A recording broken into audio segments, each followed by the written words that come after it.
Most important question from national income and related aggregate chapter जो बहुत बार repeat हुआ है। Distinguish between real GDP and nominal GDP. Which one is a better indicator of economic growth and why?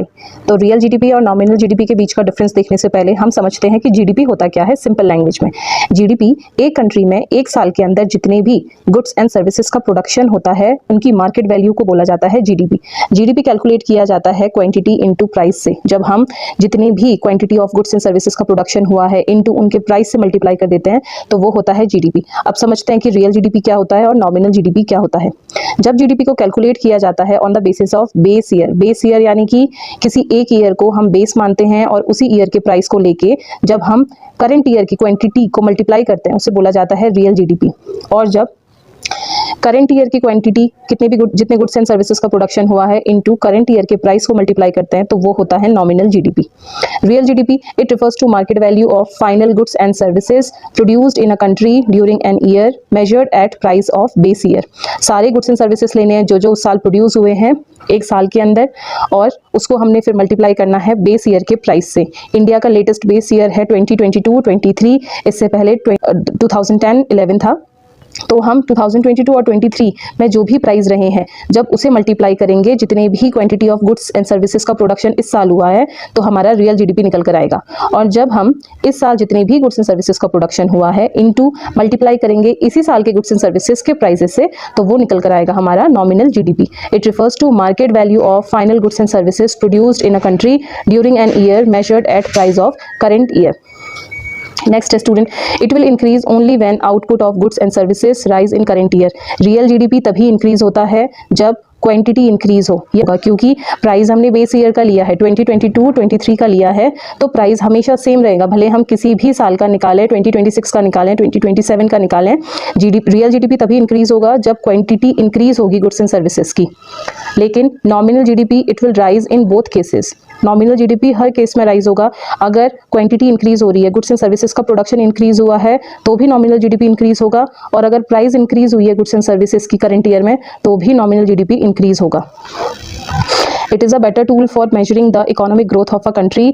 ये real GDP एक अच्छा tool माना जाता है इकोनॉमिक ग्रोथ को मेजर करने के लिए compare to real GDP. Nominal GDP दोनों केसेस में इंक्रीज होता है, प्राइस इंक्रीज होने में भी इंक्रीज होगा और quantity of goods and services increase होने में भी इंक्रीज होगा, इसीलिए इसे इतना अच्छा टूल नहीं माना जाता है as compared to real GDP. इसे national income at constant price भी बोला जाता है रियल जीडीपी को, क्योंकि इसमें प्राइस हम बेस ईयर का लेते हैं और वो कांस्टेंट रहता है। लेकिन नॉमिनल जीडीपी को national income at current price बोला जाता है क्योंकि जिस साल का हम जीडीपी निकालेंगे उस साल के प्राइस को लेते हैं, उस साल के करंट प्राइस को लेते हैं। नेक्स्ट क्वेश्चन है हमारा, which one is a better indicator of economic growth and why. तो real GDP and nominal GDP हमने दोनों को पढ़ा और इससे हमें समझ में आया कि जो रियल जीडीपी है वो एक बेटर इंडिकेटर है ऑफ इकोनॉमिक ग्रोथ। ये क्यों है इसे एक एग्जाम्पल के थ्रू समझते हैं। तो एग्जाम्पल के लिए मैंने 2 साल के जीडीपी को लिया है 2010-11 एंड 2025। 2010-11 की अगर हम बात करें, सपोज करो एक कंट्री में एक साल में 2 ही गुड्स का प्रोडक्शन हुआ है, good A and good B. Good A की 10 यूनिट का प्रोडक्शन हुआ है एंड गुड बी के 5 यूनिट का प्रोडक्शन हुआ है।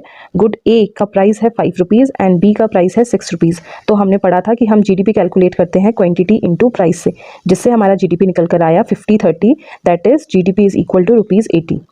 सपोज करो कि प्रोडक्शन सेम है 2025 में भी। 2010-11 में जो भी प्रोडक्शन था, जितने भी यूनिट्स का प्रोडक्शन हुआ था, सेम प्रोडक्शन 2025 में भी अगर हो रहा है तो फिर रियल जीडीपी और नॉमिनल जीडीपी हम कैसे कैलकुलेट करेंगे। Real GDP goods A B ही है, क्वांटिटी सेम रहेगी। यहाँ भी 10 और 5 यूनिट का प्रोडक्शन हुआ था तो यहाँ भी 10 और 5 यूनिट का ही प्रोडक्शन हो रहा है क्योंकि क्वांटिटी सेम है, सेम यूनिट का प्रोडक्शन हुआ है, हम ये मान रहे हैं। प्राइस हमने बेस ईयर का लिया है तो बेस ईयर का प्राइस था 5 एंड 6, बेस ईयर का प्राइस हमने लिया है 5 एंड 6, तो हमारा रियल जीडीपी निकल कर आया ₹80।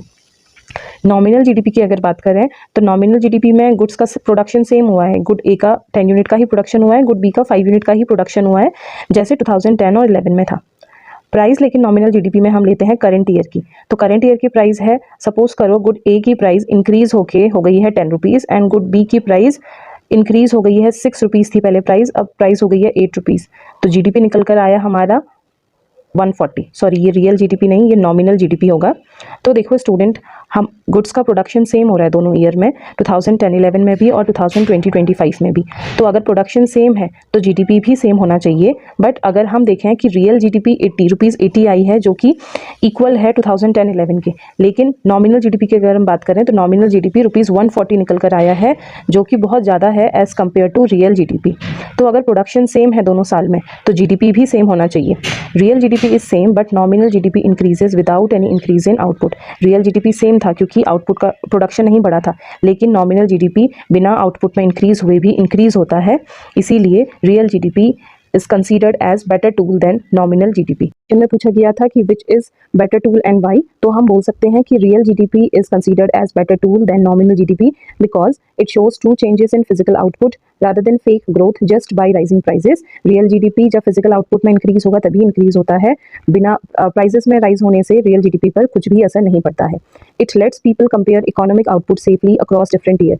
real GDP के थ्रू हम अलग अलग ईयर्स का जीडीपी इजीली कैलकुलेट कर सकते हैं। हम ये देख सकते हैं कि प्रीवियस ईयर से इस साल जीडीपी इंक्रीज हुआ या नहीं हुआ, गुड्स एंड सर्विसेज का प्रोडक्शन इंक्रीज हुआ या नहीं हुआ। जैसे हमने अपने एग्जांपल में देखा कि 2010-11 में प्रोडक्शन सेम था, 2025 में प्रोडक्शन सेम था, तो इससे हमें पता चला कि नो चेंज इन जीडीपी ना तो इंक्रीज हो रही है ना ही डिक्रीज हो रही है, क्योंकि आउटपुट प्रोडक्शन सेम हुआ है। Rising real GDP means business make more and people by more. Real GDP अगर हमें इंक्रीज होता हुआ दिख रहा है तो उससे हमें ये समझ में आता है कि बिजनेस भी बढ़ रहे हैं और लोग खरीद भी ज़्यादा रहे हैं, rather than nominal GDP जो increase होता है without any increase in production and just by rising prices।